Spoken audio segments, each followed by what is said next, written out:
Hhdb. Peace, y'all. What's good, yo? Y'all know what it is. It's your boy Big Nex here from Hhdb.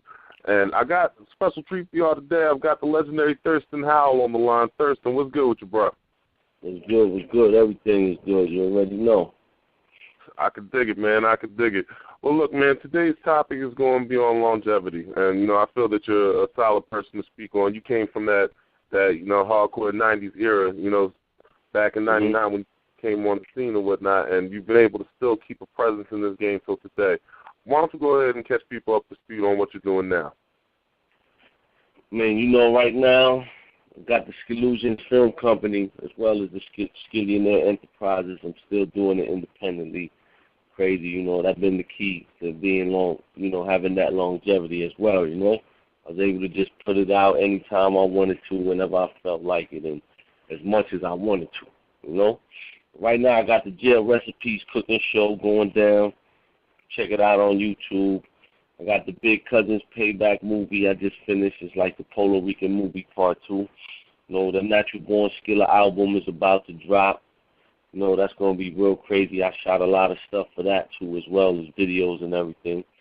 Next year, I'm dropping the album with me and Hurricane G, the Mommy and Poppy joint. It's another all-spanked album, you know, real crazy. You know what I mean? And, you know, as well as all the artists, we got the Philo Situations, the Booze Brothers is coming off the label, TMP, you know, got the rest of the family still killing it. You know, Spit Gems, Mayhem Loren, Rack Low, everybody's still putting in a lot of work, man, and we going in hard right now. I could dig that. I could dig that. Now, we're going to take them back a bit, man, show them a little bit from where you came from. I remember back in 99 when you dropped your first Skillionaire. This was after you were already doing your thing with Raucus. You were all over the Lyricist Lounge project. You know, you were on various projects that were all over the underground at that time. And something that a lot of people may not be aware of is that, you know, your first project, actually your first 3 projects you dropped all 3 of those independently, man. Tell them a little bit about that push that you did behind that to go ahead and get that really rolling, man. I mean, I'll be honest with you, man. It was almost like a mistake, man. I didn't know what I was doing, you know. I just wanted to rhyme, and I wanted people to hear my stuff. So I just dropped everything as soon as I would finish it, whenever I felt like it, and just do whatever I felt, man. Because labels got discouraging. You know, everybody want to sign you, but they want you to wait a million years to do the stuff. And I just want to be heard now. So I just kept dropping project after project. You know, and pushing it any way I knew how. Anything that was within my means and within my grasp, I took advantage of it. Like, for instance, when I first did the Raucus stuff, the Lyricist Lounge stuff and all that was happening at the same time. So during the sound bombing promotions and everything, my name was printed on everything that was being put out there. So I dropped my album at the same time as they dropped all that stuff. So I rode the wave of their promotion. Especially when one of my songs was on that album and they only put 1 verse from the song. You know what I mean? And I gave them the full version later. I could dig. Now, from those tactics and all that you learned at that time, because, you know, you're telling us right now about how, you know, you pretty much utilized outside marketing that was attached to a project that you was running with to go ahead and keep your momentum up. What other, you know, tricks and tools did you pick up along the way, you know, that helped you maintain this momentum that you've been able to keep up over these years? You know, being independent and all that, you don't have the people to push your record. I've never really had any of my records pushed. You know, a record promoter, anything like that. Like underground stuff, a lot of our music that the people choose gets played in college stations a lot. This is one of my strategies, man. I don't care. I'm going to share this with everybody. I always drop my albums around the time school was back in, because college always played underground hard. They were really into it all over the country and all that. So I always waited till the school year to come back in to drop an album so I could ride the wave of the college, you know, kids doing their stations and things like that, because we benefited from that just as much, you know? I can dig. Now, you mentioned earlier that you had the films project that you were working on. How did you end up making that transition there? Well, into the film? Yes, sir. Well, the crazy thing was I was doing the film stuff first as a job. Like, you know, when I was working at MTV. I never was a rapper yet when I got the job at MTV and all that. So I was actually working, you know, as a PA in film for years before I even, you know, started rapping. So when I started rapping and stuff, you know, I never really considered doing a video because I used to see how much money used to be spent on the production I was working on. I was like, man, we'll never be able to pull that off. But, you know, after working up on sets for so many years, I saw how I could utilize just about anything and pull it off for nothing, you know? But even when I worked on the job doing film, I wasn't interested in doing film for myself. I was only doing it as a job. I was getting paid. You know what I mean? Just as whatever. As a PA, I worked.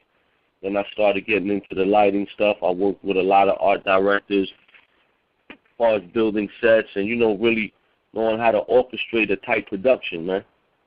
As well with a lot of coordinators and things like that. I learned that aspect of it all first. So when I started shooting and doing my own videos, the fact that I'm scheduling them and coordinating them and all that, I'm pulling it off crazily with unbelievable budgets. You know what I mean? I could dig it. Now, you know, and just a quick note out there for anybody that isn't sure what a PA is. The PA is a production assistant. You know, basically this man, his job at the time was to go ahead and to keep track of everything going on, like from the budget, the operations of the set, the whole in and out. So pretty much you know how to do a film project from start to beginning. I mean, from start to ending, correct? Right. Now, tell me this, man. With your film knowledge, man, what do you think about licensing right now? Licensing and syncing with music, as far as that being the next wave. Because I've talked to a lot of different artists that, you know, have come through, and a lot of them have said that, you know, they feel that that's going to be the next wave, you know, as far as artists earning serious income goes. Is that something that you agree with? That's been the wave. It's been the wave. You know, depending on your status, there are several artists out there already riding that wave. Great, you know, gaining financially greatly from that. So that's nothing new. Yeah. Well, you know, I know that's something that's always been true with bigger projects, but, you know, with a more homegrown effort like the one that you're doing right now, how do artists end up, you know, benefiting from a situation like that? A lot of hands-on, like being there to actually do the things yourself, you know? Like a lot of artists, like underground artists, you know, might not have big distribution or things like that. But when they do shows and all that, they have tremendous fan bases that are real interested in their music and especially in supporting. And when artists are there themselves, man, you can sell way more quantity by selling it yourself when you're the artist and you're the star. I mean, even when you're taking it to all these distributors and all that, it's greater for you to do it. Now, when an artist is going in to do it themselves, what's the main thing they need to focus on in order to make sure it goes right? As far as pushing it? Exactly. Well, popularity, man. You know, like I can't even speak about the music because all kind of music gets to cross the line and do whatever it wants. It's the popularity that gets anything to sell or to be recognized, you know what I mean? So, you know, all those things you got to do for the popularity is what really gets your album sold. You know, if people love it because of your skill and all that, but if they don't know about you and you're not popular, you're still not going to sell. You got to go out there and work with yourself, man. Like I keep saying all the time. I can build that popularity. These videos right now are the biggest promotional tools anyone can have. Because nobody wants to listen to your music, but they'll watch your music. My whole campaign is, yo, watch my songs. Yo, you want to watch my song? You know what I mean? Mm-hmm. That's the strongest tool you can have to sell you as a personality and as an image. You know what I mean? Even if you just being yourself. Like, you know, like we being ourselves, man. Not trying to sell no image or be fronting or nothing. We selling who we are. I can dig it. I can dig it. Now, you know, something that you touched on a second ago, you're talking about popularity. And this is question right here is going to be a tangent.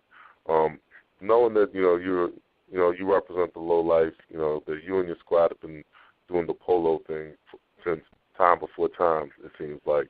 How do you feel about a lot of newer cats and a lot of newer rappers jumping on that polo wave right now and, promoting the hell out of it right now? Do you feel like it boosts what you guys are doing, or do you feel like this is just extra people saturating that particular fashion? I think it's a combination of both. You know what I mean? Because it's definitely boosting who we are and giving us the overdue credit and all that. And at the same time, it's in a lot of ways it's saturated, depending on the characters of the people.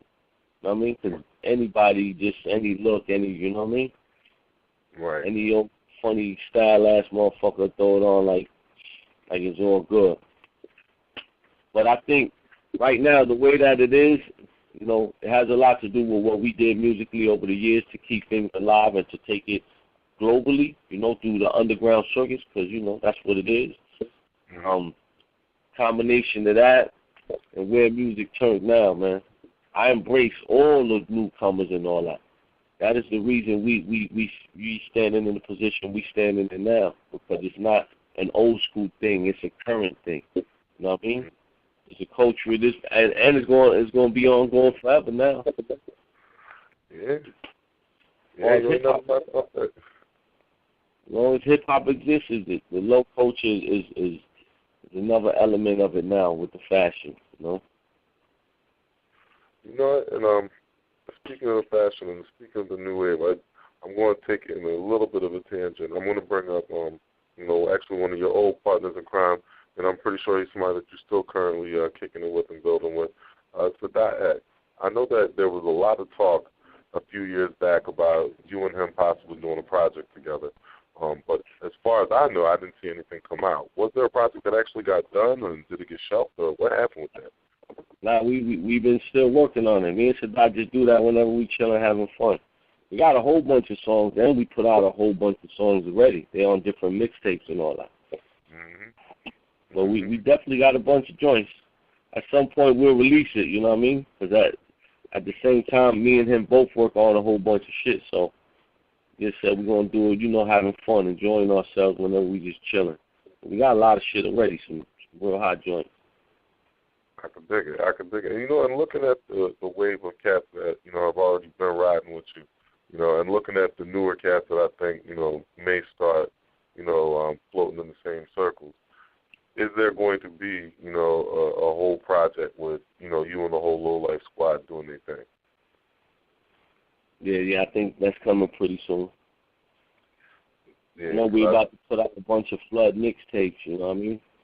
Then we're going to get together and make a official tissue joint. Okay. Definitely keep us posted on that. We're just about out of time, but before we do step out, man, is there any final thoughts that you want to leave on our listeners out here today? Yeah, like I said, support the real joints, real hip-hop. It's a big New York movement, East Coast movement, whatever. Everybody needs to support that. We need to bring the crown and title back home.